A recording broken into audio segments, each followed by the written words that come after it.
హిందూ నమస్కారం.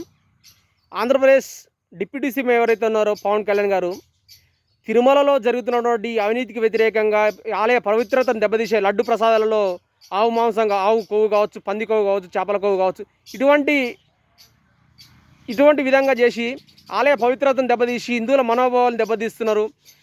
ముస్లింలకు ఏ విధంగా అయితే ఈ సపరేటు ముస్లిం బోర్డు ఏదైతే ఉందో అదేవిధంగా దేశవ్యాప్తిగా హిందువులకు కూడా ఒక సపరేట్ బోర్డు ఉండాలి అనేసి, హిందువుల రక్షణ కోసం, హిందువుల మనోభావాల కోసం సపరేటు లా బోర్డు ఉండాలనేసి పవన్ కళ్యాణ్ గారు మాట్లాడితే, ఈ విషయంలో ఏముంది ఏం తెలియకుండా కూడా ఈడు ఒకటి పిచ్చి తుగ్లక్ గాడు ఒకటి ఉంటాడులే, మనకు తెలిసేది అందరికీ, సినిమాలలో నటిస్తుంటాడు, నేను గొప్ప నటుని అనుకుంటూ ఉంటాడు, నేను మోనార్కుని, నన్ను ఎవరు మోసం చేయలేరు అనుకుంటూ వాడే మోసం చేసుకుంటున్నాడు. మన హిందువుల మనోభావాలని కొద్దిగా కూడా దృష్టిలో పెట్టుకోకుండా ఏది నోటికి ఏది వస్తుంది నోటికి వచ్చిన విధంగా మాట్లాడుతుంటాడు అనమాట. వీడు రియల్ లైఫ్లోనే కాదు, రియల్ లైఫ్లోనే కూడా విలనే అనమాట. ఈ ప్రకాష్ రాజ్ గాడు వీడికి ఏమో అవసరం, అసలుకి వీనికి సంబంధం ఏంది? దేశవ్యాప్తిగా ఈ విషయాన్ని దేశవ్యాప్తిగా ఎందుకు తీసుకెళ్తున్నారు?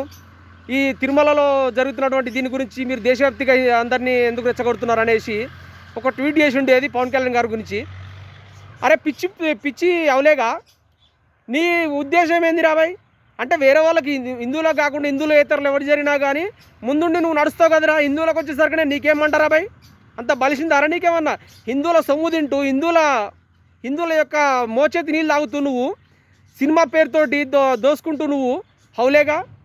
హిందువుల మనోభావాలతో మీకు అంత పనిలేదారా నీకు? అక్కడ జరిగింది చిన్న ముచ్చట అరే ఎక్కడ ఏమన్నా? ఆ తిరుమల ఏమన్నా ఒక ఓన్లీ ఒక ఆంధ్రప్రదేశ్ తెలంగాణ ఇక్కడ వరకు అనుకుంటున్నారా నువ్వేమన్నా?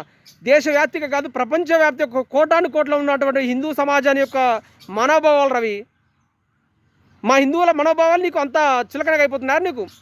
వీడి మంట ఏందనంటే గౌరీ లంకేష్, ఈ లంకిని ఉంది కదా ఇప్పుడు కర్ణాటకలోనో అక్కడ ఒకసారి ఈమెని చంపబడింది.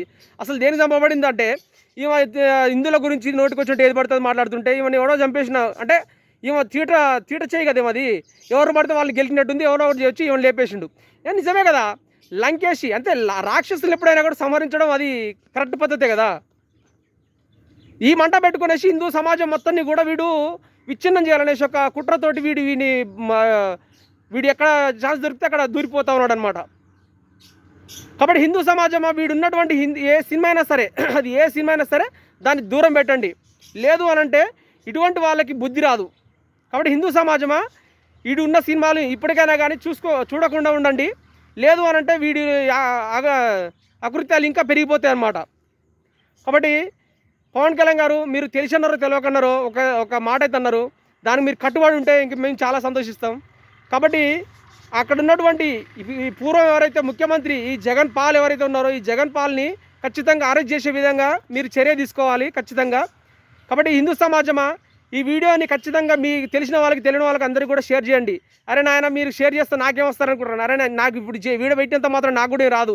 ఎవడో ఒకటి ఇది వీడియో మీద కామెంట్లు కొడుతుంటారు, దీన్ని వీడియోని లేపేస్తూ ఉంటారు అన్నమాట. ఈ వీడియో యూట్యూబ్ కూడా ఖచ్చితంగా తీసేస్తూనే ఉంటాడు. ఈ వీడియో ఖచ్చితంగా మిగిలిన వాళ్ళకి అందరికీ కూడా చేరే విధంగా షేర్ చేయండి, లైక్ చేయండి.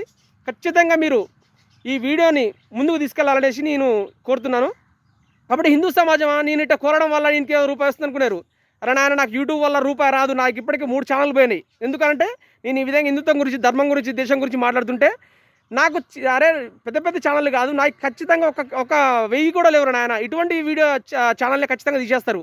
కాబట్టి హిందూ సమాజం, మీకు తోచిన విధంగా ఖచ్చితంగా దీన్ని షేర్ చేయండి. జై హింద్.